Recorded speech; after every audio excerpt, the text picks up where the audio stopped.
folks, welcome back to Stacey Can. Today I am pickling salmon. Happens to be a family favorite.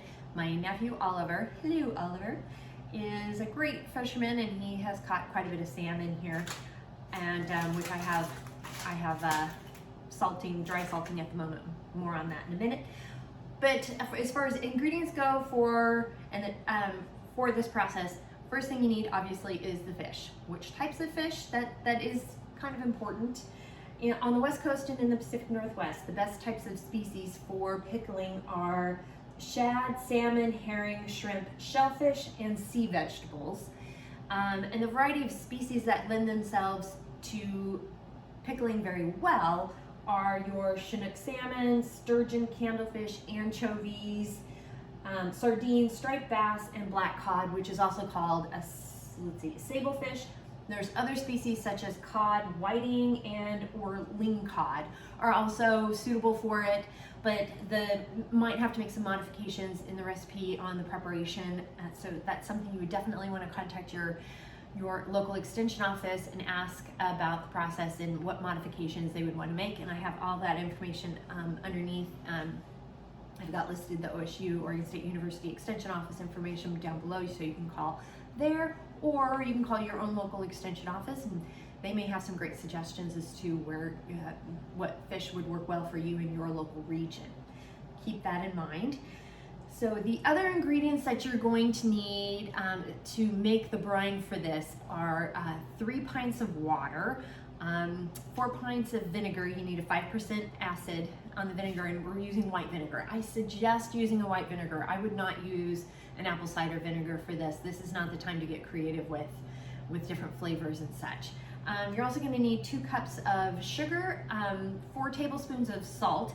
You can use pickling salt or table salt if you would like, and I would just use regular table salt. I wouldn't use a kosher salt for this, just because the kosher salts are really flaky, so you're not going to get the right measurement amounts using a kosher salt. So use a table salt, or you can just use a pickling salt if you have that, which is what I'm going to use. I prefer that using pickling because it doesn't have any of the anti-caking ingredients in it, and that can sometimes make your brine cloudy, but in this case it's not completely necessary to do, so you would be okay using a regular table salt. The additional spices that you can add, but you don't have to, are 3/4 of a cup of pickling spice. You could have 2 small onions, 1/4 to 1/2 of a teaspoon of garlic powder, or 1 to 2 fresh cloves of garlic that are chopped. For the brine, you are going to definitely need kosher salt and water for a wet brine. If you're making a wet brine, it would be a combo of salt and water. I, however, am just making what I did, and I'll show you here, and I'm in the video that follows, we'll show you what I did last week to prep it. But there are 3 fillets of salmon in here right now, and you just have to layer a fourth of an inch of kosher salt. And it says fine kosher salt. Fine kosher salt is expensive. This is not. And I know it says fine kosher salt, but I checked some references and such. There are people who've used rock salt. There are people who've used a variety of other things. I'm not using rock salt, but it's just very expensive. And I actually used a 1.5 box of this salt. So keep that in mind. It's not, and it's a lot cheaper. So I have this salt brining because you want to do that for about 5 to 8 days. And I would definitely pull it before, as you're moving on to the 8th day. So keep that in mind. And the other tools that you will need, you're going to need a knife and a cutting board, and you're going to need a pan to salt brine your stuff. If you can use a food grade bucket if that works for you, or you can get a bucket and put a food grade liner in that. Just make sure everything is very clean and very sterilized. And some people cut them up in slices and stick it in the bucket and layer each layer with salt. So just keep that in mind as you are prepping for it. You're going to need a lot of salt. Just make sure you have a lot of salt for that part.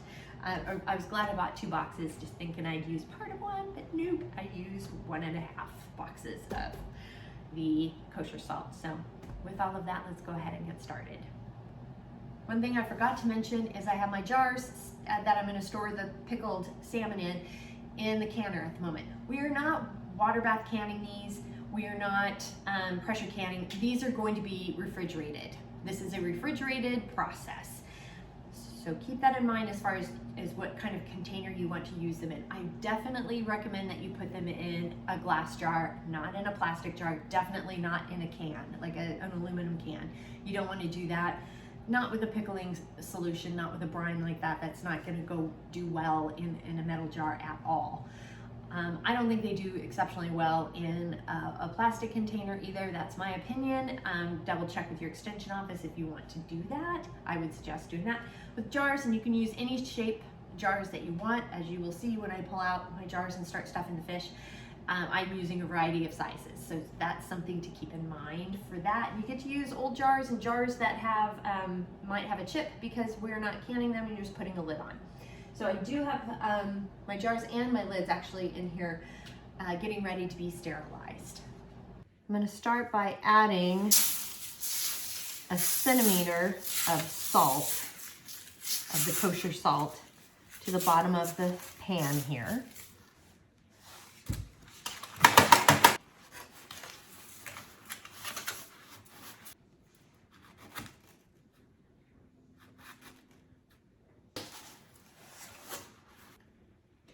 And then I'm going to carefully layer in the fish, and you want to do it skin side down. And add more salt over the top. And you definitely want to make sure it's covered. And again, that's skin side down. And I'm going to flip this one around so it's a little bit thicker over here and thinner here.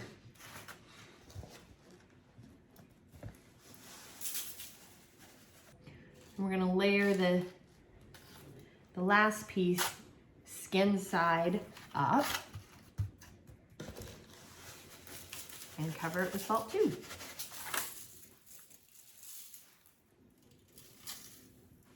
Now that it's all covered, I'm going to cover it with foil.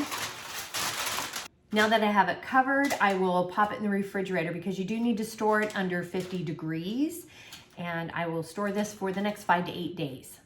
So the first thing we're gonna do is we're gonna pull the salmon out like so. And it was very pliable when I first put it in, and it has definitely stiffened up. And we're gonna rinse off the salt.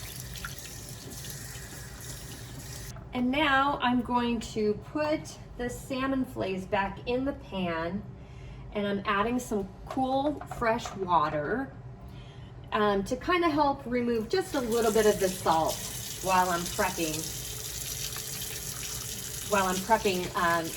to get everything else ready. So I'm going to let this soak for a little bit.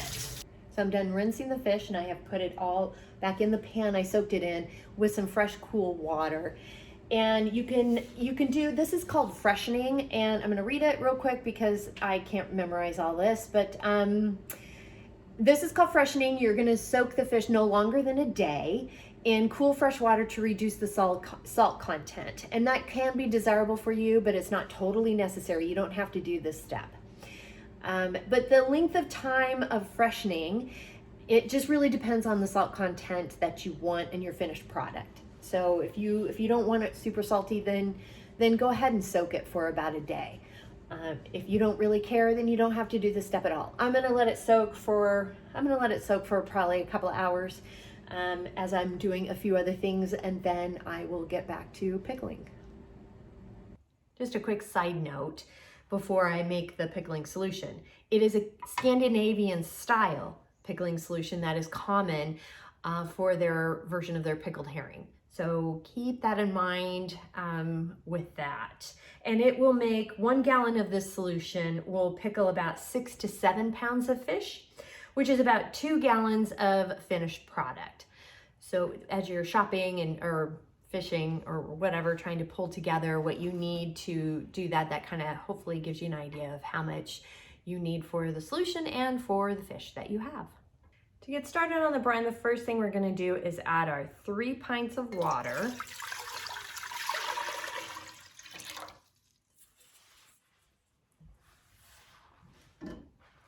4 pints of vinegar.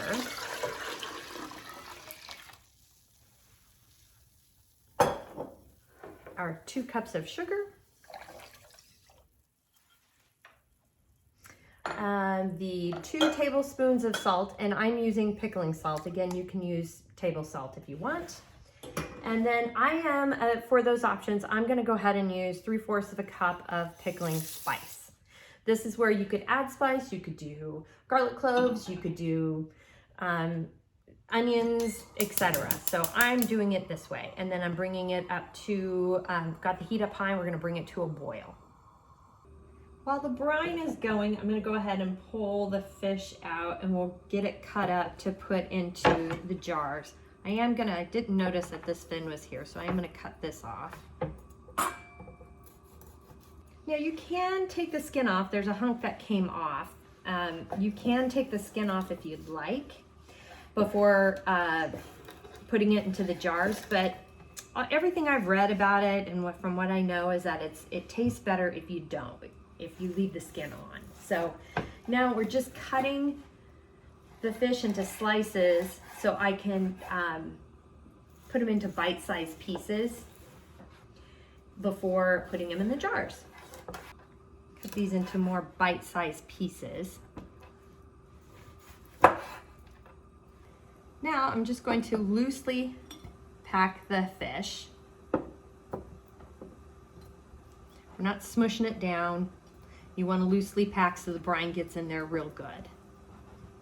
And you can use your funnel if you like. And I'm using old jars here that they're in great shape. They're perfect for something like this where I'm not actually canning them in a pressure canner or water bath canner.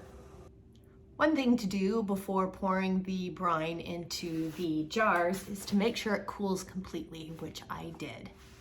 So I am giving it a good stir and just covering all the fish in the jar with the brine. And remember, it's loosely packed. And I do have my chopstick here, and I am kind of going to go around just a little bit just to make sure we got everything. Just kind of moving all the fish around just to make sure everything, that there's brine in between all the layers here. And then also just kind of pushing the fish down just to make sure it's completely covered. And then I am going to use a little bit of vinegar water here, or vinegar on my paper towel here, just to kind of keep the rim clean, just to clean it so it won't make the cap stick. And I'm just using plastic caps because these are going in the refrigerator. And keep going. And this is how we pickle fish. And in this case, we are pickling salmon. The jars are now ready to go into the refrigerator. Again, this is not something we pressure can or water bath can or what have you. So this is a refrigeration process, and they will be ready to go in 1 to 2 weeks. That's what the instructions say, that the bones will soften at that point. If you have any bones, say if you're doing pickled herring or anchovies or something where you don't debone them. And in the case with salmon, if you don't get all the little bones out, this process will help soften those up, so they'll be palatable, and hopefully you won't choke on them, which is always a good thing. They do look quite pretty, and again, you'll notice that I'm using a variety of different jars here. These are the blue jars that I have that I just can't, the rims are too thick and you can't, a regular lid won't sit on them. This one is just like an odd size jar. It's not quite a quart, it's definitely not a pint. It's sort of in that between, I think it's a 3/4 of a pint or something. I can't remember the measurement on it, but it's an old jar as well. But the rims are intact, and they're great for things like this, for storage or for storing something in the refrigerator too, pickling. Now the recipes that I've referenced are down below in the show notes there, and if you like and subscribe while you're down there, that does help. And if you have any questions, comments, feedback, suggestions, feedback, and concerns, please reach out to me. I'm on Facebook at Stacey Can Can. You can at me on Instagram and TikTok at Stacey Can Can. My website is www.staceycancan.com, and my email is info@staceycancan.com. Thanks so much again for joining me today, and until next time, happy canning.